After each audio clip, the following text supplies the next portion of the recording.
Isegi parim eesmärk ei vii teid sihile, kui seda toetab vaid üks inimene.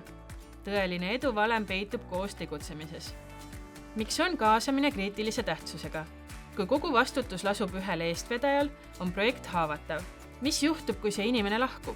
Hästi läbimõeldud kaasav juhtimine tagab, et projekt ja selle tulemused on jätkusuutlikud.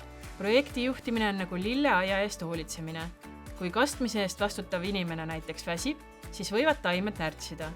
Aga kui tal on abistavaid kaaslasi, siis õitseb see lopsakalt. Kaasamine on investeering tulevikku. Keda ja kuidas kaasata? Erasmus+ toetust taotleb asutus. Juhtkond vastutab selle eest.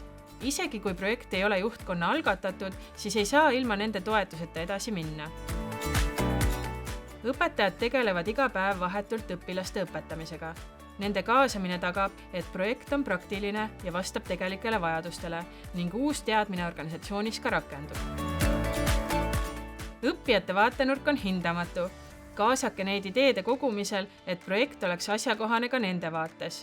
Mõelge koos läbi, mis on need eesmärgid ja tegevused, mida just Erasmus+ aitaks teie asutuses ellu viia. Seega kaasamine ei tähenda lihtsalt informatsiooni jagamist, vaid aktiivset osalust, mis annab projektile tähenduse, aitab eesmärke päriselt ellu viia ja tagab projekti jätkusuutlikkuse.